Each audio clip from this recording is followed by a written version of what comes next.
Everyone, আবারও একটা রান্নার ভিডিও নিয়ে চলে এলাম। সবাই কেমন আছো? আশা করি নিশ্চয়ই ভালোই আছো।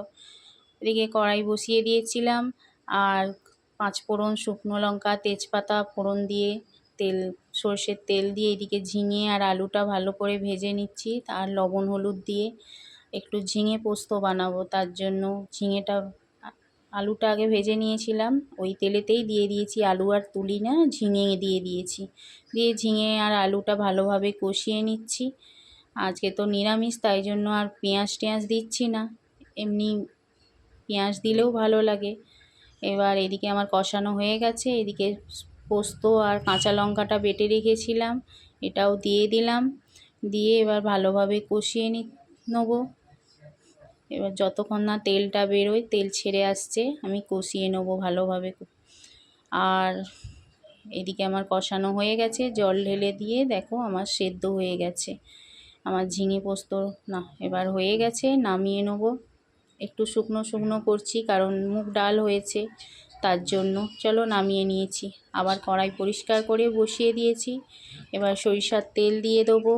দিয়ে এবার ফোড়নে দেবো তেজপাতা, শুকনো লঙ্কা আর গোটা জিরে, আর আলুটা দিয়ে দেবো। দিয়ে দেবো একটু কারণ সয়াবিন সেদ্ধ করে রেখেছিলাম, একটু সয়াবিনের কারি করব।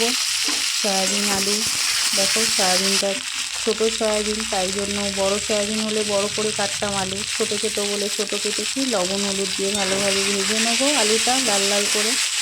তারপর এদিকে মশলা করে নেবো আবার। এদিকে গোটা জিরে, একটু গোটা গরম মশলা, একটু কাঁচা লঙ্কা, আদা সব কিছু দিয়ে বেটে নেবো। দিয়ে এবার দেখো আমার আলুটা ভাজা হয়ে গেছিলো।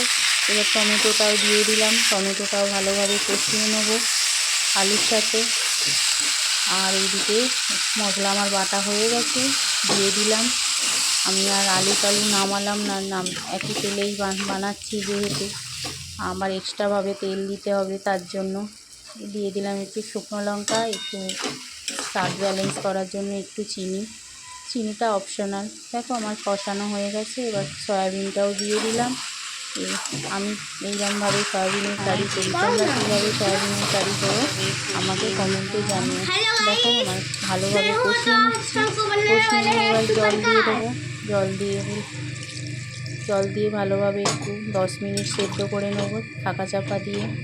দেখো আমার ফুটে উঠলে তারপর ঢাকা চাপা দিয়ে দেবো। দিয়ে দিলাম। দিয়ে আর বেশি কিছু দেবো না, লাস্টে একটু ঘি আর ধনেপাতা ছড়িয়ে দেবো। দেখো আমার সেদ্ধ হয়ে গেছে। এবার আলু সয়াবিন সব ভালোভাবে সেদ্ধ হয়ে গেছে, একটু মাখো মাখোই রাখবো কারণ ডাল হয়েছে। চলো, আমার হয়ে গেছে। টাটা, সবাই ভালো।